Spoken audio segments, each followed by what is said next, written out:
Zoom कर लेते मैं। सही बात है। बोलेगा अब नहीं है, अब नहीं है, आ गया, आ गया।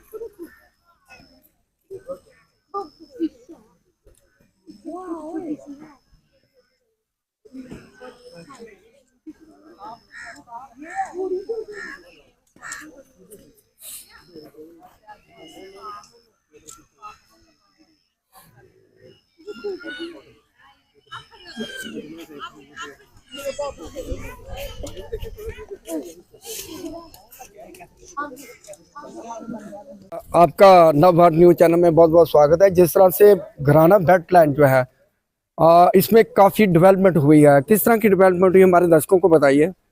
नमस्कार। सबसे पहले मैं आपका धन्यवाद करता हूं कि आपने अपना टाइम निकालकर आज घराना वेटलैंड में आए हैं और हमारा घराना वेटलैंड को आप कवरेज कर रहे हैं।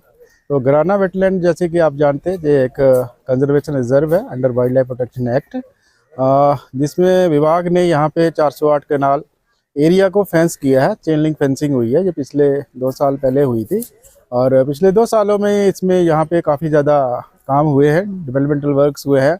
एक तरह का हमारा जो कोर एरिया एक्टिविटीज़ थी जिसमें development of this water bodies और दूसरा जो बेसिक कम्युनिटीज़ प्रोवाइड करना था हमारे लोकल विजिटर्स को, जो बाहर से विजिटर आते थे उनको।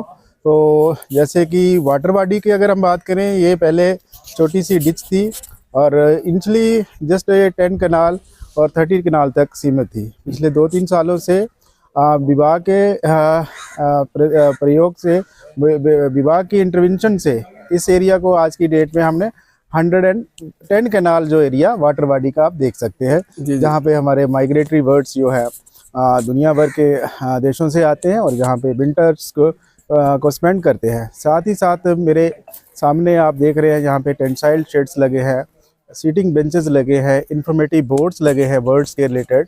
और रास्ते में भी देखा होगा आपने हमारा एक बिल्डिंग बन रही है जिसको इको स्टॉप के नाम पे जाना जाता है। इको स्टॉप बिल्डिंग हमारी फ्यूचर की बिल्डिंग होगी जिसमें लोगों को बर्ड वाचिंग का एक व्यूइंग गैलरी मिलेगी, साथ ही साथ एक NIC बनेगा और एक कैफेटेरिया भी बनेगा ताकि लोगों को वहाँ जो भी विजिटर आएंगे उनको जलपान की सुविधा जो है वो मिल सके। हाँ, सर मेरा एक क्वेश्चन रहेगा, जिस तरह से गांव वालों का जो है जितना भी पानी है इस वेटलैंड में गिरता था, क्या उसको रोक दिया जाए, क्या उसको ट्रीट करके फिर से इसमें पानी डाला गया? आपका बहुत ही अच्छा वैलिड डिस्कशन का पॉइंट है। बेसिकली ये जो हमारी वेटलैंड है इसमें हमारे सीरीज ऑफ स्टेबलाइजेशन पॉन्ड्स बनाए हैं। इनिशियली जब आपने गेट के साथ एक बहुत बड़ा पॉन्ड देखा होगा, वो हमारा एक स्टेबलाइजेशन पॉन्ड है जिसको हम टर्टल पॉन्ड, यहाँ पर टर्टल रीडिंग भी हम करते हैं। वो गेट नंबर, साथ ही इसमें स्ल्यूज गेट बन है, तो वहाँ पे एक टर्टल पॉन्ड स्टेबलाइजेशन पॉन्ड बना है। जितना भी पूरा कैचमेंट का पानी आता है वो साथ ही उस टर्टल पॉन्ड में आ जाता है, उसमें स्ल्यूज गेट लगा है और उसके साथ ही पक्का ड्रेन थ्रू आउट वेटलैंड बनी हुई है। और गेट नंबर 2 वो एक्सट्रीम एंड पे इस वेटलैंड के बना हुआ है।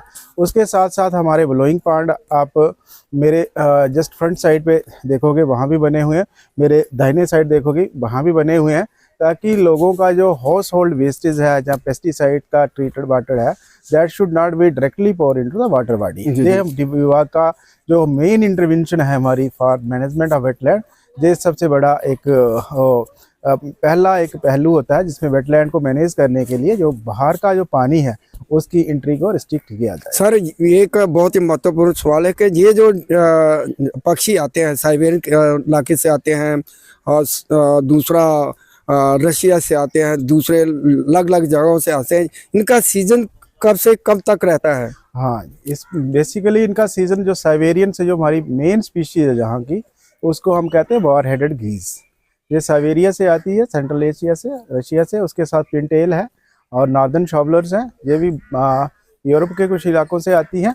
और इनका मेन जो है विंटर जो हमारा स्टार्ट होता है एंडिंग नवंबर। तो पिछले साल जो हमें इंफॉर्मेशन मिली है कि पिछले साल हमारा वार हेडेड गीज जो है 22 दिसंबर को आई थी, बट इस साल 1 दिसंबर को ही यहाँ पे वार हेडेड के ग्रुप्स जो है उनके जो हर्ड्स थे वो रिपोर्टेड हुए हैं। अब तक कितने पक्षी आ चुके हैं? एक अप्रोक्सीमेटली कितने पक्षी आ चुके हैं? अभी तक 7000 के करीब हमारे पास यहाँ पे बर्ड्स हैं, जिनमें 45,100 जो है हमारे वार हेडेड गीज है वो है। आने वाले समय में और भी पक्षी आने वाले हैं? यस, आने वाले समय में और भी पक्षी आ सकते हैं। नॉर्दर्न शॉबलर है, पिनटेल्स हैं, देन कूट्स हैं, ग्लॉसी आइविस है, और ये अपना बुली नेक क्रेन है, उसके भी कुछ स्पीशीज हैं। वी होप दैट कि पेंटेड स्टॉक जो पिछले साल भी अप टू मई तक यहाँ पे स्पॉटेड हुआ है, उनके 2 नंबर थे। इस साल हम होप करते हैं कि पेंटेड स्टॉक भी यहाँ पे आ सकता है। तो वर्ड काउंट का हमारी एक्सपेक्टेशंस है कि हम सिंपल वार हेडेड गीज को हम मानना ये चाहते हैं कि इसका भी 10,000 तक इसका नंबर है। सर एक क्वेश्चन रहेगा, जिस तरह से ये बहुत बड़ा वेटलैंड है और लंबे समय से हम पहले भी इसको कवर करते रहे हैं, तो देखा गया कि इसको पर्यटक मैप पर लाना बहुत ज़रूरी है। लोग आते हैं, बाहर से आते हैं, यहाँ पे वेटलैंड घराना में पहुँचे, क्योंकि सुचेतवर बॉर्डर भी है, यहाँ पे भी पहुँचते हैं, तो यहाँ का भी वो लुत्फ ले बाहर के पक्षी। इसके लिए किस तरह से काम? हाँ, इसके लिए हमारा जो एडवर्टाइज है वो हम बड़े जोरों शोरों से कर रहे हैं। जैसे आप लोग भी मीडिया के फैटर्निटी से हैं, आपके माध्यम से भी हमारा ये एडवर्टाइज होती रहती है। फॉर जो सुचेतगढ़ हमारा एक बहुत ही ऐतिहासिक एक धरोहर है, इंडो पाकिस्तान का बॉर्डर है। वहाँ भी हमने 2 हमारे बड़ी होर्डिंग लगी है। वहाँ भी जो संडे की परेड, जहाँ सैटरडे की परेड लेकर देखकर आते हैं लोग, वहाँ भी उनको पूरा डायरेक्शनल बोर्ड दिए जाते हैं। साथ ही सतवारी एयरपोर्ट से लेकर अप टू घराना, वहाँ पे विभाग ने डिफरेंट साइनेज वगैरह बनाए हैं, वो आपको रोड पे इंस्टॉल दिए होते हैं। साथ ही साथ हमारा अपने विभाग का वाइल्ड लाइफ प्रोटेक्शन डिपार्टमेंट का वेबसाइट वो है, तो वहाँ भी हम वक्तन अपना उसको अपडेट करते रहते हैं। और मीडिया के माध्यम से आप लोगों के सहयोग से हमारा जो एडवर्टाइज हो रहा है वो हो रहा है। आज का दिन ही हमें 1000+ लोगों का विजिट हुआ है। हमारे प्रिंसिपल चीफ कंजर्वेटर जो वाइल्ड लाइफ के हैं वो भी आज आए थे, पूरा दिन हमारे साथ उन्होंने यहाँ पे वेटलैंड पे बिताया और स्टाफ को ऑन स्पॉट डायरेक्शंस दी। तो कहने का मतलब है कि अभी आप देख रहे हैं काफ़ी ज़्यादा पर्यटक जो है वो इस एरिया में आ रहे हैं। तो एडवर्टाइज का या पॉपुलरिटी का जहाँ तक ताल्लुक है वो अच्छे तरीके से हम लोग भी कर रहे हैं, और आप लोगों के सहयोग से हम उम्मीद रखते हैं कि आने वाले समय में घराना को हम इंडिया की एक बेस्ट डेस्टिनेशन बना सकें। एक लास्ट क्वेश्चन सर, क्योंकि मेंटेनेंस बहुत ज़रूरी होती है, क्या विभाग जो है यहाँ पे कोई टिकट वगैरह का भी प्रावधान रखने जा रहा है क्या, या निःशुल्क जहाँ पे एंट्री है? हाँ, बेसिकली जो विभाग का शुल्क लगाने का फी स्ट्रक्चर्स है वो हमने गवर्नमेंट को भेज दिया है। उसमें जब भी गवर्नमेंट उसको नोटिफाई कर देगी, देन उसके बाद भी हम यहाँ पे जो एंट्री फी होगी वो हम लोगों से लेना शुरू कर देंगे। क्या मैसेज देंगे लोगों को हमारे चैनल के माध्यम से? आपके चैनल के माध्यम से मैं यही कहना चाहता हूँ कि घराना वेटलैंड जो है ये नॉर्थ इंडिया का बहुत ही एक छोटा सा वेटलैंड है, वेरी फ्रेश वाटर वेटलैंड है। हमने बड़े सारे कंट्री के दूसरे वेटलैंड देखे हैं, वो बड़े सारे स्मेली होते हैं, बट यहाँ पे एक नेचुरल एक छोटा सा इकोसिस्टम है। तो और इस छोटे से इकोसिस्टम में दुनिया भर के आपको बर्ड्स की 153 स्पीशीज जो है वो एक छोटे से एरिया में मिल जाएगी। और मेन चीज़ क्या है, ये वेटलैंड जो है जम्मू सिटी से जस्ट कोई 45 किलोमीटर दूर है। तो इसका अप्रोचेबल है, रोड कनेक्टेड है, इंडिया पाकिस्तान के बॉर्डर पे है, बॉर्डर टूरिज्म को भी प्रमोट करेगा। और जम्मू के पास होने के साथ साथ हमारा जो आरएसपुरा का जो यहाँ का कल्चरल ट्रेडिशन, बासमती राइस के लिए जो एरिया बड़ा फेमस है, तो जहाँ का लोकल ट्रेडिशंस, लोकल कुजीन्स जो है वो भी प्रमोट होंगे। मैं लोकल लोगों से यही अनुरोध करूँगा कि वो इस एरिया में अपनी सेंस ऑफ बिलोंगिंगनेस रखें और इस एरिया में हमारे पार्टिसिपेटरी बने और अपने एरिया को प्रमोट करें, ताकि यहाँ का फुटफॉल जो है वो बढ़ेगा। और गवर्नमेंट की तरफ से भी यही इनिशिएटिव होता है कि जितना ज़्यादा से ज़्यादा हम लोग फुटफॉल बढ़ाएं और लोकल लोगों की लाइवलीहुड को अभी इससे इन्हांसमेंट मिलेगी।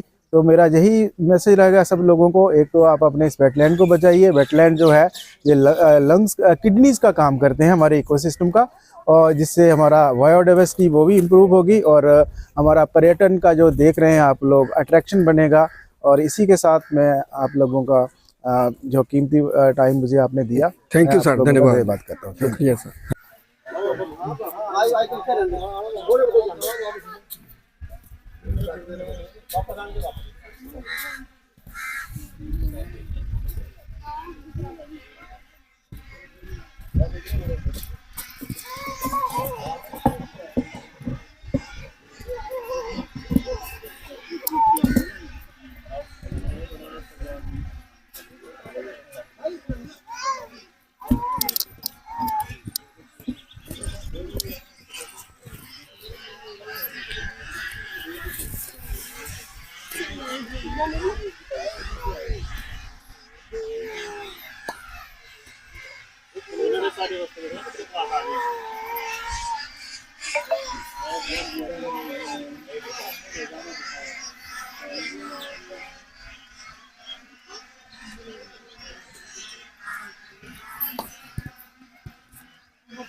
श्री साइड है समझ पा कम